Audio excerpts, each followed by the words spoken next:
મહારાજા સયાજરાવ યુનિવર્સિટીના સિક્યુરિટી ગાર્ડ્સની હડતાલ સવારે 11 વાગ્યાથી સિક્યુરિટી ગાર્ડ્સ હડતાલ પર ઉતર્યા છે। તેમની રજૂઆત છે પગારને લઈને। પગાર અનિયમિત રીતે ચૂકવવામાં આવે છે, એટલે કે યોગ્ય સમયે ચૂકવવામાં નથી આવતો અને પગારમાં કોઈ વધારો કરવામાં નથી આવી રહ્યો। તેને લઈને આ સિક્યુરિટી ગાર્ડ્સ હડતાલ પર ઉતર્યા છે। ગતરોજ શુક્રવારના રોજ આ સિક્યુરિટી ગાર્ડ્સ દ્વારા રજૂઆત કરવામાં આવી, પરંતુ યોગ્ય પ્રત્યુત્તર ન મળ્યો, જવાબ ન મળ્યો, એટલે આજે સવારે 11 વાગ્યાથી આ સિક્યુરિટી ગાર્ડ્સ ધરણા પર ઉતરી ગયા છે, હડતાલ પર ઉતરી ગયા છે।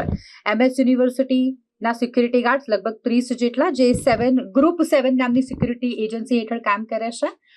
તેઓની ફરિયાદ છે કે તેમને સમય પર પગાર આપવામાં નથી આવતો, પગાર ચૂકવવામાં અનિયમિતતા છે અને પગાર વધારવામાં પણ નથી આવ્યો। ઘણા સમયથી તેમની આ માંગ જેને સ્વીકારવામાં ન આવતા આજ સવારે 11 વાગ્યાથી સિક્યુરિટી ગાર્ડ્સ હડતાલ પર ઉતર્યા છે। અમાર ગ્રુપ 7 સિક્યુરિટી કંપની છે। દર મહિને અમારે 17, 18, 19 તારીખે પગાર થાય છે અને આવતા મહિને બી આવું જ થઈ રહ્યું છે। એટલા માટે અમે ગ્રુપ કર્યું છે અને આવ્યા છે હેડ ઓફિસ ખાતે। અમાર પગાર માટે રજૂઆત કરવી છે, પગાર વધારો અને પછી આ દર 1 થી 7મો પગાર થવો જોઈએ। ત્યાં સુધી આ 17, 18 સુધી ખેંચી જાય છે, લેટ થઈ જાય છે। અમારે વીસી સાહેબને મળવું છે અને આ પગાર વિશે રજૂઆત કરવી છે।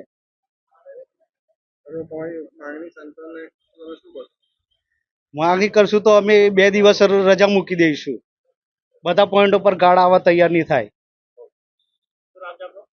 સુતરિયા જગદીશભાઈ।